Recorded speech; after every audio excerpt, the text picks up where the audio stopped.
আসসালামু আলাইকুম সবাইকে। আজকে আপনাদের সঙ্গে আলোচনা করব বুলগেরিয়ার স্টুডেন্ট ভিসা নিয়ে।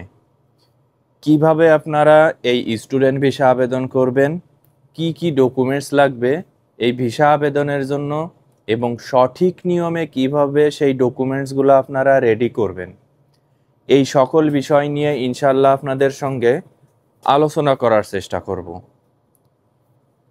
তো আজকের ভিডিওটি আপনারা যদি শেষ পর্যন্ত দেখেন, আশা করি আপনাদের জন্য বুলগেরিয়ার স্টুডেন্ট ভিসা আবেদন খুবই সহজ হয়ে যাবে। ভিডিওর সঙ্গে থাকুন, মূল আলোচনা শুরু করি। মূল আলোচনার প্রথমেই কথা বলবো বুলগেরিয়ার স্টুডেন্ট ভিসা আবেদন করতে কি কি ডকুমেন্টস লাগবে এবং সঠিক নিয়মে আপনারা কিভাবে সেই ডকুমেন্টগুলা রেডি করবেন। যে সকল ডকুমেন্টস লাগবে এই ভিসা আবেদনের জন্য, তার প্রথমেই আছে আপনার বর্তমান ভ্যালিড পাসপোর্ট।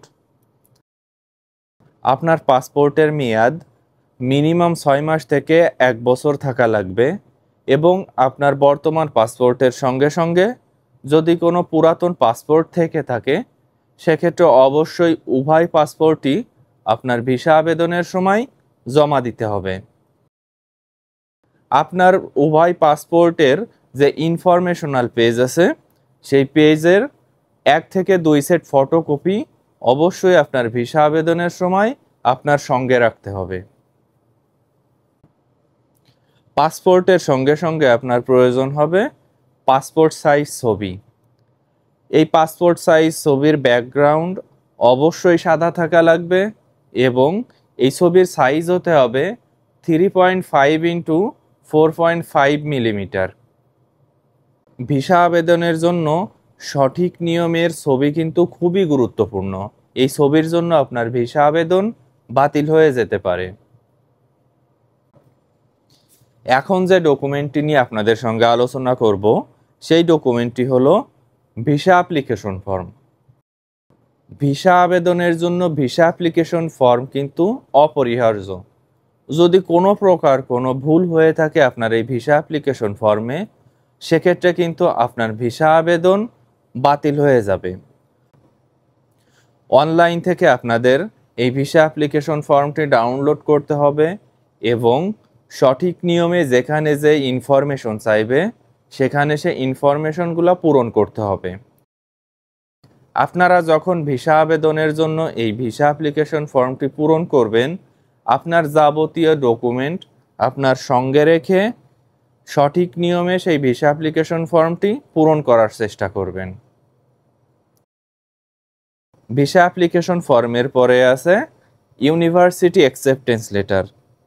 যেহেতু আপনি বুলগেরিয়াতে স্টুডেন্ট ভিসা আবেদন করবেন, সেক্ষেত্রে অবশ্যই আপনাকে ইউনিভার্সিটি অ্যাকসেপ্টেন্স লেটার জমা দিতে হবে ভিসা আবেদনের সময়।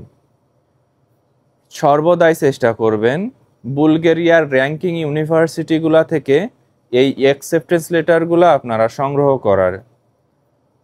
সেক্ষেত্রে আপনাদের ভিসা হওয়ার সম্ভাবনা বেশি থাকার পাশাপাশি স্কলারশিপ পাওয়ার সম্ভাবনাও কিন্তু বেশি থাকবে।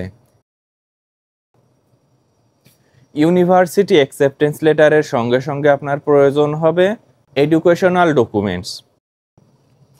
আপনি যদি ব্যাচেলার্স ডিগ্রির জন্য আবেদন করতে চান, সেক্ষেত্রে অবশ্যই আপনাকে আপনার এসএসসি প্লাস এইচএসসির যাবতীয় ডকুমেন্টসের 1 থেকে 2 সেট ফটোকপির সঙ্গে সঙ্গে হার্ড কপিও কিন্তু ভিসা আবেদনের সময় জমা দিতে হবে।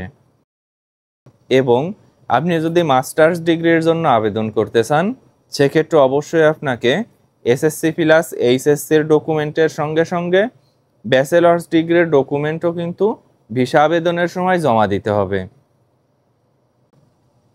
এবং আপনার এডুকেশনাল ডকুমেন্টের সঙ্গে সঙ্গে প্রয়োজন হবে ইংলিশ প্রফিসিয়েন্সি সার্টিফিকেট।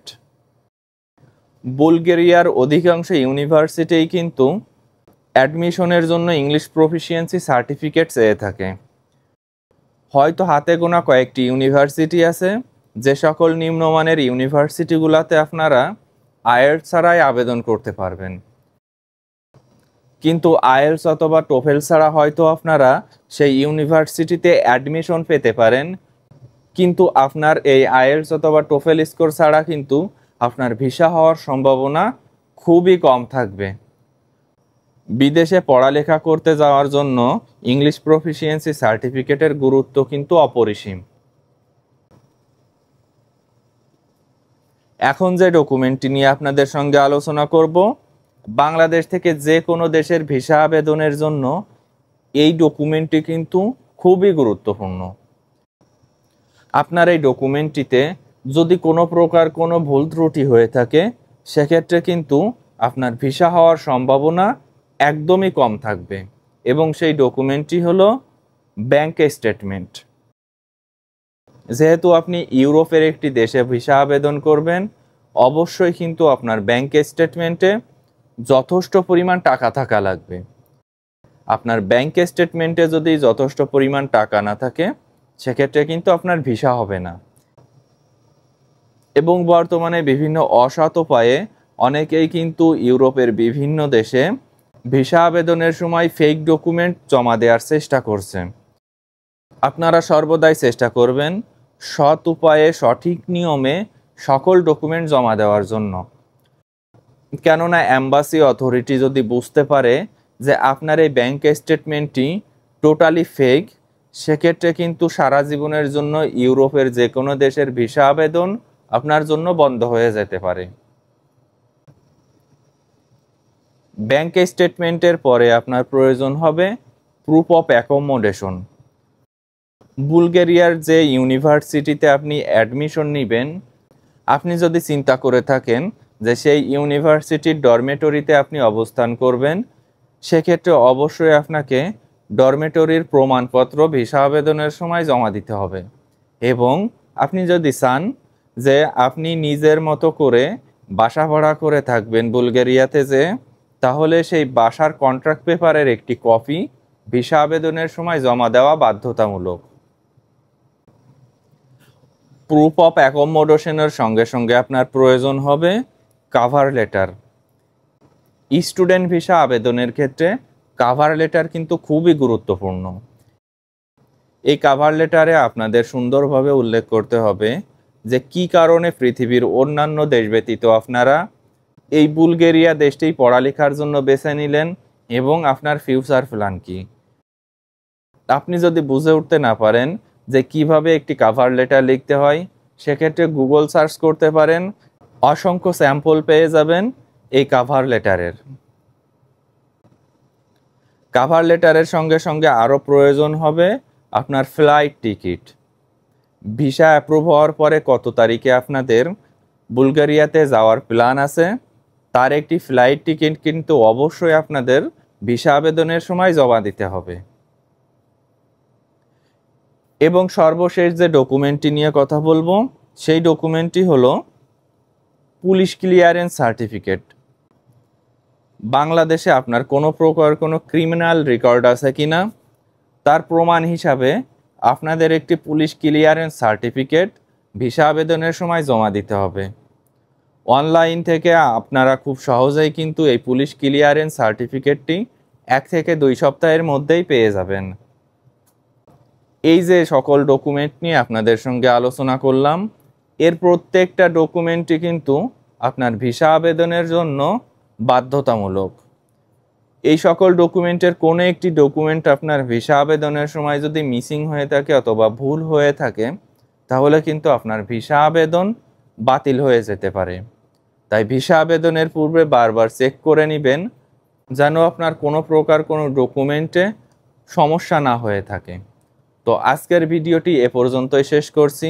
আশা করি আপনারা বুঝতে পারছেন যে আপনারা খুব সহজেই কীভাবে বেলজিয়ামের স্টুডেন্ট ভিসার জন্য আবেদন করবেন। তো আজকে আমার ভিডিওটি যদি ভালো লেগে থাকে, তাহলে আমার চ্যানেলটি আপনারা সাবস্ক্রাইব করে রাখতে পারেন। ধন্যবাদ সবাইকে।